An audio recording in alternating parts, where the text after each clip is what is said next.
So, good day, everyone. I'm Aura, together with Jem, Kayla, Ken, Krystal, and Ruben, and we will be discussing the Analects of Confucius. So, we have here the table of contents. These are the pages with the concept, and on page 3, you will know who Confucius is. Page 4 is the intro to Analects, and pages 5 to 21 of this presentation are about the books discussed in the Analects. So lastly, we have the summary on page 25. So let's now learn who Confucius is. So he was one of the ancient China's most famous philosophers, teachers, and political theorists.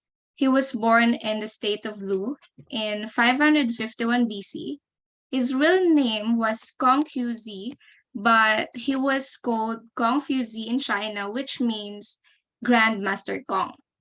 So Confucius came to work for the government and eventually became a governor of a small town. He worked his way up until he became an advisor at the top levels of the government. He passed on his knowledge to improve society until he developed his own philosophy, which he taught to others. He wanted to make education available to anyone who are willing to learn, and he believed every individual could benefit from self-cultivation. So a typical idea of his heritage is that the human beings are malleable. They can always improve and perfect themselves if they try hard enough. Confucius quit his job in the government because he was disappointed that the leaders were not following his teachings. He then traveled throughout China for many years, teaching his philosophy. Eventually, he found a system called Confucianism.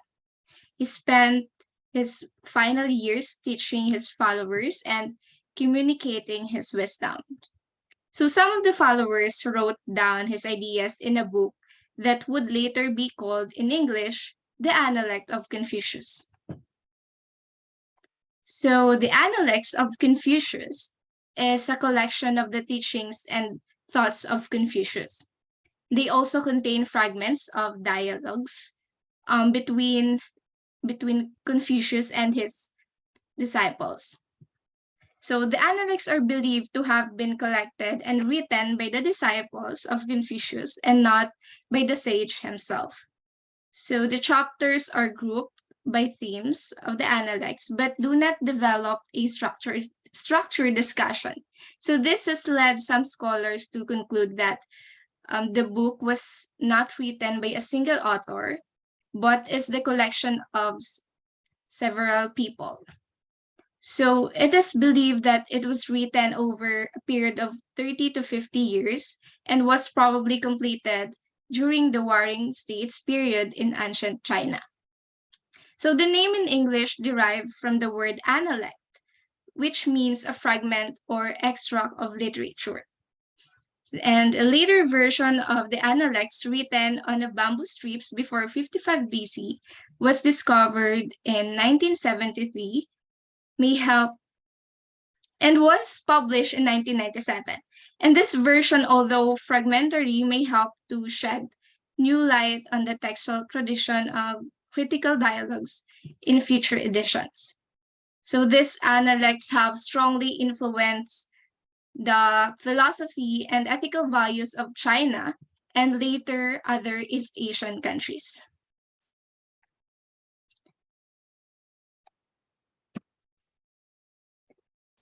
And I will give the moment to the next presenter, Kayla. Hello everyone, I am Kayla and I will be discussing the first three books of the Analects. One, which has 16 Analects, tackles the essence of learning and basic familial virtues. Its core concept is learning has more to do with actual behavior than academic theory, and that an adult's public behavior is rooted in basic familial virtues such as filial piety and respect for elders. So, to dig deeper into this book, he Here we can see a few analects that support this concept. First, we have the first analect, which says, the master said, learn and then have occasion to practice what you have learned. Is this not satisfying? To have friends are from afar. Is this not a joy?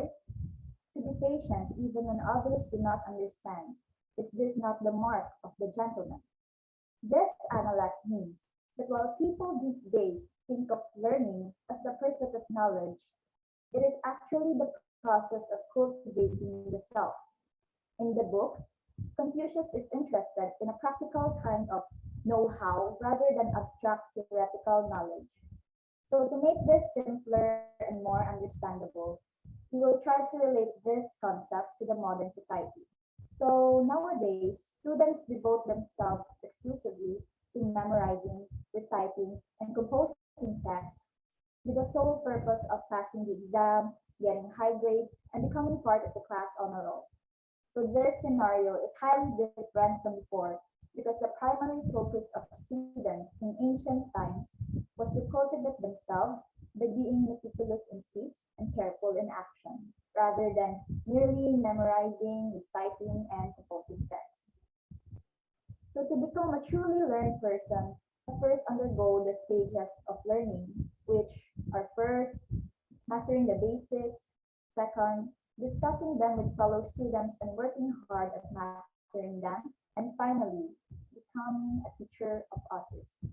As cited by Confucius in this book, Ianne was the only one of his disciples that truly loved learning because he never misdirected his anger and never repeated a mistake twice. So as for the second analect, it says that a young person who is filial and respectful of his elders rarely becomes the kind of person who is inclined to defy his superiors, and there has never been a case of one who is disinclined to defy his superiors, stirring up rebellion. Once the roots are firmly established, the way will grow. Might we not say that filial piety and respect for elders constitute the root of goodness? So to explain this analect, a passage found in the Garden of Persuasions reads that if the roots are not straight, then the branches will necessarily be crooked. And if the beginning does not flourish, then the end will necessarily wither. As such, the family, which is considered the basic unit of society and also the first group of people we encounter once we are born into this world, the family must be in good shape for us to grow as virtuous individuals. Confucius believes that social order grows naturally out of the moral character formed within the context of family life. Mencius added that if everyone simply loved their parents and respected their elders, the world would be at peace. To proceed to the next book, which has 24 analects, it revolves around the central theme. Political order is not obtained by means of force or government regulations, but rather by the non-coercive influence of the morally perfected person. So to dig deeper, here are a few analects that support book two's core concept. Among the 24 analects, we chose the first and the third analect. The first one says, the master said, one who rules with the power of virtue is analogous to the pole star. It simply remains in its place and receives the homage of the myriad lesser stars. The third analect says, the master said, if you try to guide the common people with coercive regulations and keep them in line with punishments, the common people will become evasive and will have no sense of shame.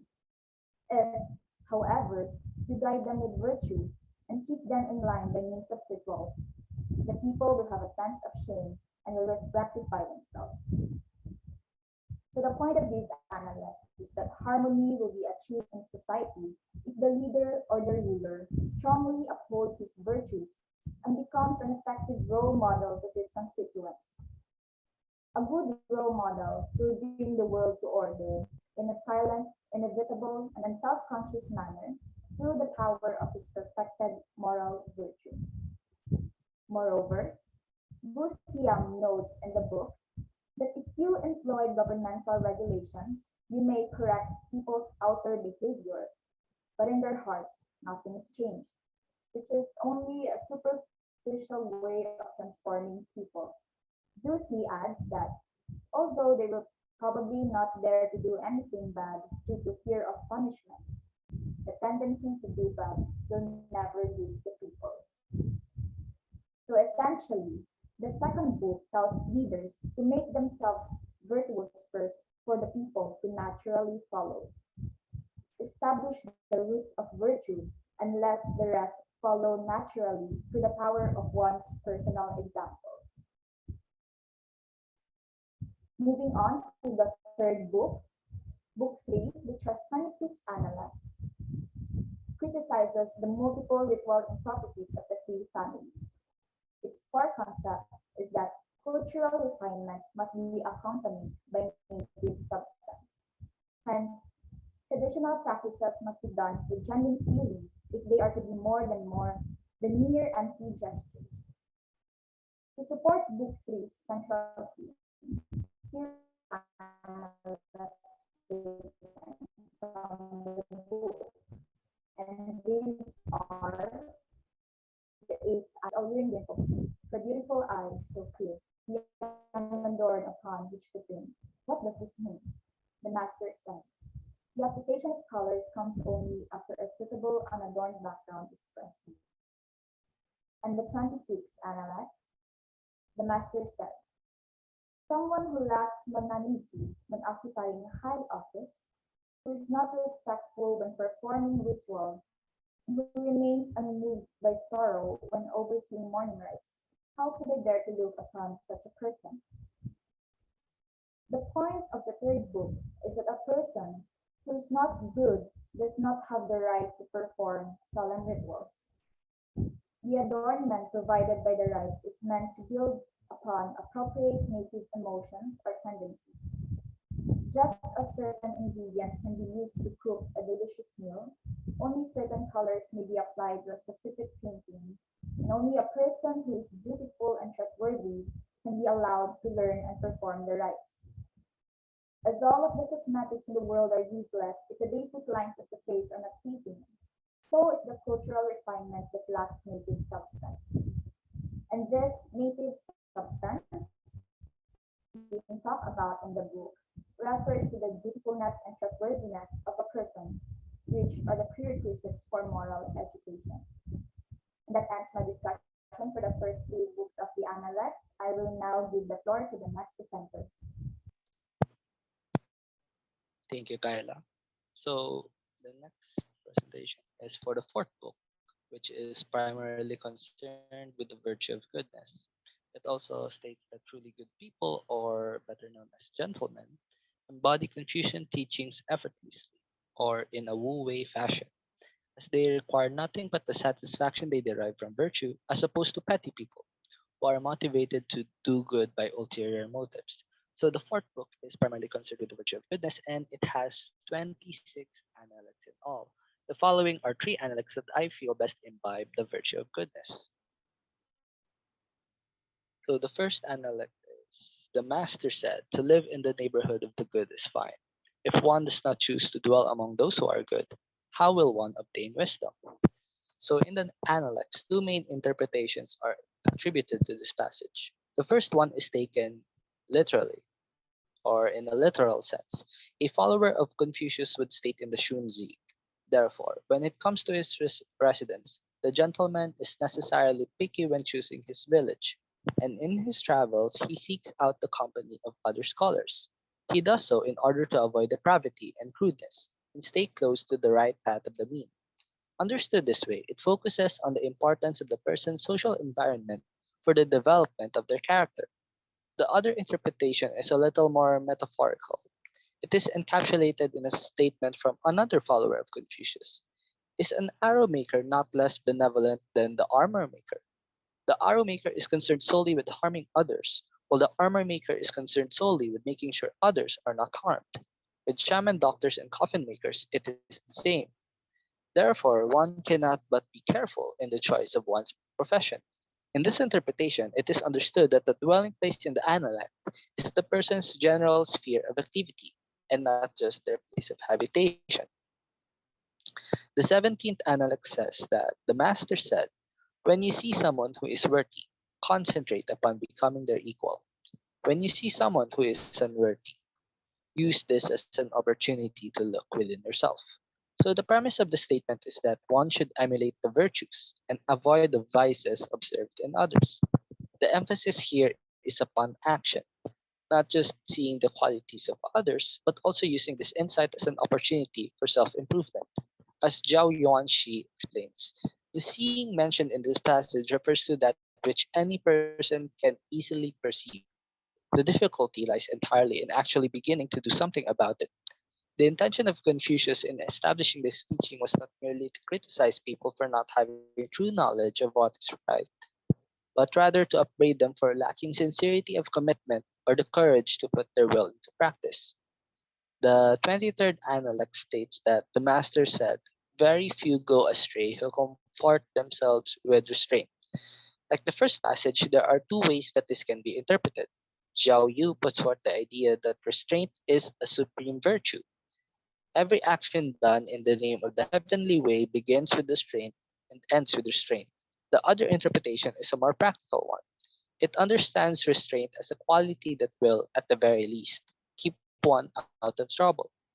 If a person is extravagant, then their arrogance and excessiveness will call down disaster, whereas frugality and restraint would allow someone to be free of troubles or concerns. For the next book, there will be another presenter. Take it away. Good day. I am Krystal Tadle and I'll be discussing Book 12, which has 24 analects. Book 12 still conveys the 5 constant virtues that were discussed in the previous book. However, this book is primarily concerned with the nature of leadership, which discusses goodness that a government must have. Confucius, based on the passages in this book, has a high standard for the ruler. He mainly believed that rulers have a great influence on others. In simple terms, the action of common people reflects the action of the ruler or the leader. Therefore, the key to good governance depends on the ruler if he follows and adheres to the basic propriety and virtues that Confucius believed. Next slide, please. Since the key to good governance depends on the ruler, the first analect of the book 12 tackles goodness.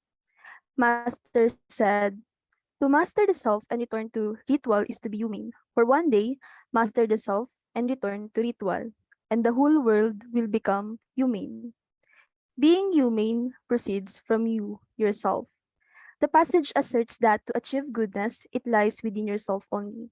Therefore, a ruler must look upon his commitment to goodness within himself and not by looking to others. He focuses on what he can only control and the continuous self cultivation. Afterwards, the ruler must be free from anxiety and fear. The next slide. Confucius clarifies the level of ruler looking upon himself. He must not only concern himself with satisfying his own needs. We can see in the Analect 12.9, Confucius said, if the common people's needs are satisfied, how could their Lord be lacking? If the common people's needs are not satisfied, how can their Lord be content? Confucius believed that the ruler should have a sole concern for the welfare of his people. The response of Confucius uses the framework of parents and the children. The ruler comports as the parent of his people.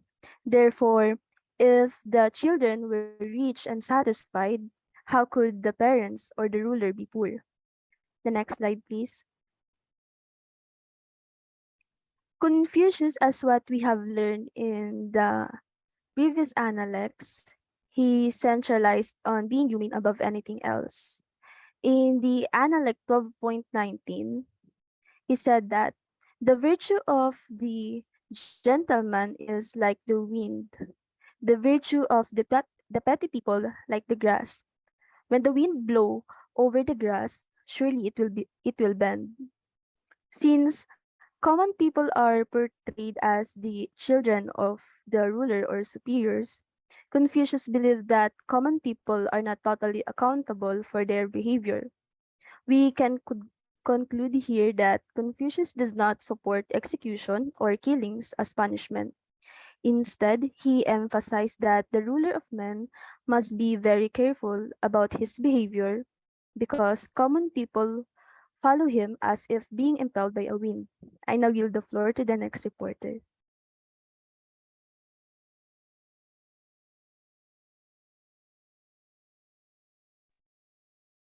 So good day, I'm Kenneth Occeña. So for Confucius Book 14, the core concepts are primarily concerned with judging one's character and with and a person's feature or outward presentation that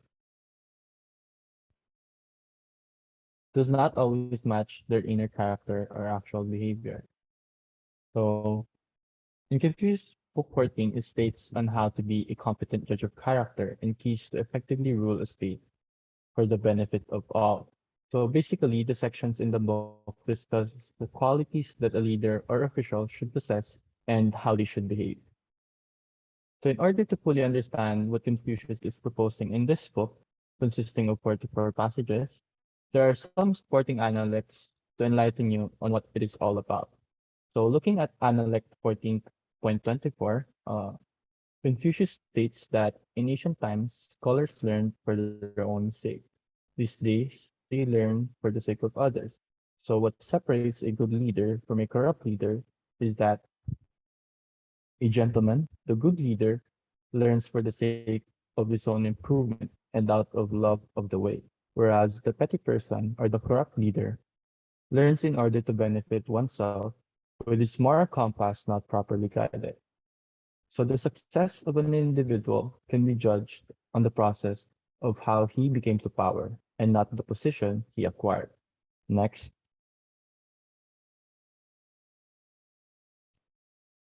so in Analect 14.42, where Zelu, a disciple of Confucius, asked him about the gentleman, Confucius then said, he cultivates himself in order to achieve respectfulness. Is that all? Said Zelu. He cultivates himself in order to bring peace to others. Is that all? Zelu replied once again. He cultivates himself in order to bring peace to all people. Cultivating oneself and thereby bringing peace to all people is something even a Yao or a Shen would find difficult. So what Confucius is trying to say is that in order to become a good leader, one must strive to be the best version of themselves. With that, he obtains respect from himself and then progressively gains respect from others. So if an individual is in a peaceful state of his well-being, he can then project that to others as well. Next. So another one of these analects that describes this book is 14.27, wherein Confucius said, the gentleman is ashamed to have his words exceed his actions. A good leader must use his words very carefully since he is someone whom everyone looks up to. If his actions don't match what he says, his words are meaningless in front of his people.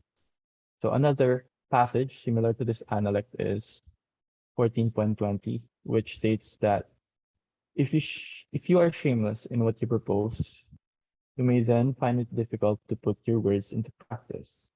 So actions measuring up to speech is one of the most important qualities a leader must have, as stated in this passage. So lastly, next slide, please.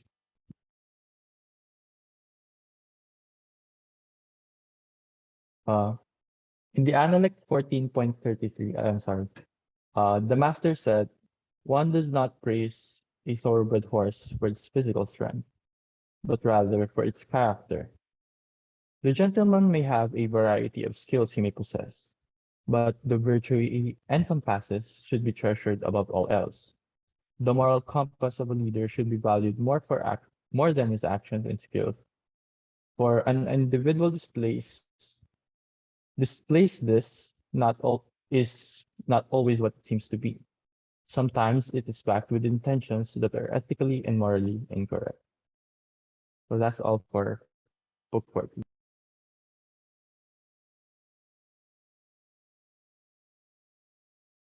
So here are the summary of all our learnings throughout the Analects. The first one is, as the Analects present advice on various behaviors and moral virtues, there are two crucial techniques Confucius highlighted. These are self-mastery and discipline. So the Analects emphasize how self-mastery requires discipline, which is the foundation of the road to moral and spiritual supremacy. The second one is to be a good judge of oneself and others is one of the narratives Confucius implies. So reflecting on your character pushes an individual to develop and seek his path into achieving the way. And the last one is Confucius does not just advocate for the studying of the philosophies in the heavenly way, but instead calls for action in becoming a gentleman. So that's it.